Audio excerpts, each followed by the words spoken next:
Well, looks like there's been another murder. Why else would you be contacting Sir Reginald Esquire the 16th, detective and professor with a degree in game mastering at the Community College of Oxford, Ohio? Very prestigious.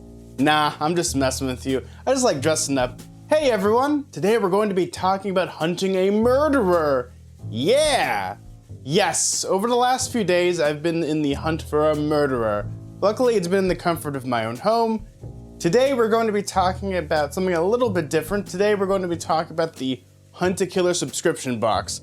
I should say that I'm not sponsored by them. This is not a paid sponsorship. So with that out of the way, we should really talk about what's in this box, what I liked about it, what I hated about it. So why don't we go into the review?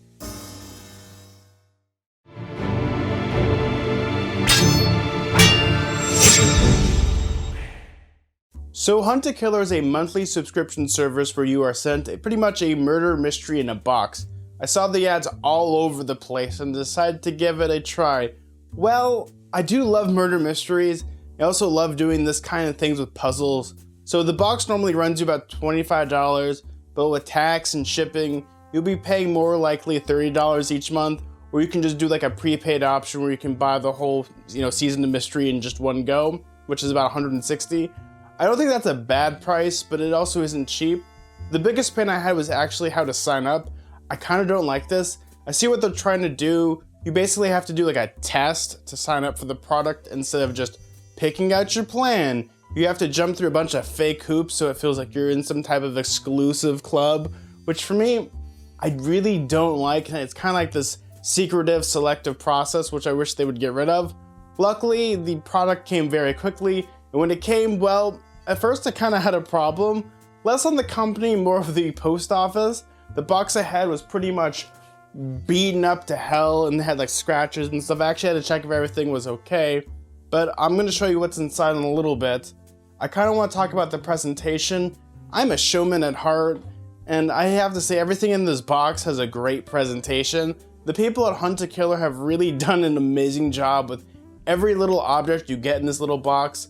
I love the beautiful envelopes that you get. You actually get a lot with it, especially when it comes to the paper. It feels so good. But I think I'm just rambling. Why don't I show you what's in the box, and then we can actually talk about kind of the mystery and everything in between. So why don't we check that out?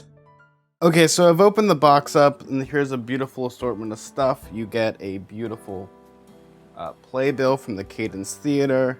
It looks really cool. The paper in this is super high quality. So I'm really happy with this, because if we look at it, like, you get the list of players, you get the director, there's, I think, the murder victim. You get the synopsis. It's like a really good playbill. The funny thing about this is it actually feels like an actual playbill. I've held a playbill from, I think this is the 1920s, 1930s. Yeah, this feels about right. Yeah, that looks cool. Now the coolest thing we get also in this is we get a beautiful cufflink. This is probably, if this shows up. Come on, there we go. So we also get this beautiful cufflink, which I think is the source of the punctured envelope. But it has like I think a number, man, I suck today. It has like a beautiful like number 1 on it. It feels really professional, looks really good, and I really like it. We also get a beautiful notebook. I think this is less a clue and more of just like, oh, your detective notebook. This is what you use to help solve the case. Or this is your biggest thing, 'cause this is where you can string clues together and take notes like Cole Phelps in LA Noire. We get, I think, autopsy reports. Yeah, this is the autopsy report, and this is kind of one of the pieces of material that you get. You get the Gray investigation. I think this is the person that's contracted you, and it looks really cool. On top of that, ooh, I didn't even see that. There's like a little, ooh, a 2-sided like letter. This is really cool. I can barely read cursive, so this is going to be fun. But yeah, just like take a look at that. It looks really cool. It looks very authentic. The paper feels a little like flimsy. It feels like printer paper, but whoever it is. Oh, and then you have, I think this is from the person that runs the theater, Julia Adler. Yeah, so it's like, hello, my friend, how you doing? I think this is like, yo, I found a body and this is real bad. We get this strange note. I think this is probably a code. Again, cursive, if you can't read cursive, I think there's like transcripts and stuff you can read, because for me, I have a hard time reading cursive. This is interesting. I think there's some codes in back here, and I think it's a to-do list or a blocking note thing, and that's really cool. We have another note from Hector Holland. Again, really cool. Paper's really fun. Oh, look, there's another code. Ooh, this looks really great. Like the paper, it's hard to describe how the paper feels, but everything feels expensive. I really, really do like that a lot. Yeah, overall, I'm really excited when it comes to this unboxing, because when it comes to the stuff, you have a lot of paper products. You have, like the notebook, and then you have the cufflink, which for me is really cool. And overall, I think this was a really good buy for the $25 that I spent, or I guess $30 for shipping. And I can't wait to see what other stuff they give and kind of figuring out the mystery. Well, thank you all so much, and why don't we get back to the review? Overall, I'm very impressed with the objects you get. Everything is made out of super high quality material. Also, the cufflink, well, looks really good, feels really good. It actually feels like a cufflink. So we might as well talk about the murder mystery. Don't worry, I'm not going to be spoiling anything. So the mystery I'm doing is called Curtain Call. A body of a theater actress in the 1930s is discovered in a trunk in present day at the exact same theater she was last seen. You are contacted to solve the case. You solve it with all the material that the owner of the theater has given you, plus a few other things, such as websites and a bunch of multimedia stuff, which we'll get into. Took me roughly about 2 to 3 hours to figure out the first box. The one thing I love about this is that in each box, you're supposed to find one objective. In the box that I currently did, it was finding the murder weapon. Honestly, for me, it took me about 20-25 minutes to find that, but the rest of the time I was looking for clues and kind of forming a timeline. I like making little conspiracy boards.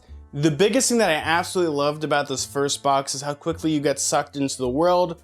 What I mean is, yes, you do have things like the playbills, the letters, the cufflinks, and pretty much you get an actual playlist within the thing.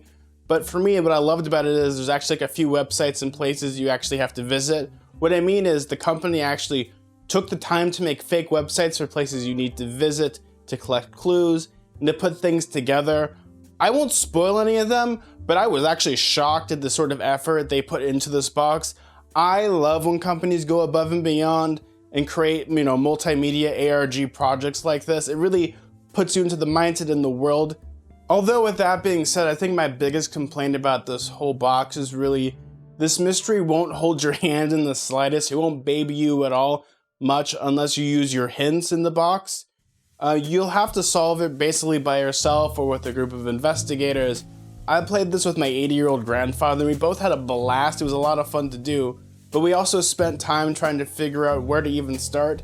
It wasn't bad, but if you're a person that's very new to the mystery genre or puzzles, you might have a hard time. If you love escape rooms or those Sherlock Holmes video games, you'll really love this, but I wasn't sure even where to start sometimes when it comes to this. It was good they gave you those small objectives when it comes to the box, because it's going to build upon the mystery the next 6 months, and having that's really going to help. I plan on finishing this whole season, so the next 5 months, I'll know the entire story. I plan on doing more videos like this in the future. I had a lot of fun. It has been a while since I've pondered over something and really gotten into character. I really felt like a kid again, staying up late watching those parlor mysteries with my grandmother. And pretty much in the end, I absolutely loved it. If you like classic whodunit style mysteries and puzzles, you'll really like this box. I think it's a lot of fun, and the service is really fun. It's great, everything about it. I haven't had any issues. I'm going to be solving all the mysteries in the next box. It's going to be pretty much coming from here on out. I love these types of mysteries. They're really fun, they're really great. And again, it's very affordable. And I just want to say, if you want to check this out, check it out. Go to huntakiller.com, look at their plans. I think they're actually very fair. They might be a little pricey, but with the prices that you get for both the quality of the material that you get and kind of thinking of this as a game night for a monthly. You can do this with friends in person, but that's kind of my 2 cents about this. I had fun. I got dressed up for the occasion. It was a lot of fun to be Dr. Professor for a little bit. Well, everyone, I hope you found this video fun. If you really liked this video, maybe consider subscribing, maybe consider liking this video. If you found this to be a lot of fun, please tell me what you thought of this. Don't disclose the case. I think that's kind of a no-no here. But if you liked it, I'd love to hear your thoughts about it. Well, everyone, thank you all so much for watching this video. And like always, may your food and drink ever be tasteful, and may your books be filled with fantasy and adventure. Bye, everyone. See ya.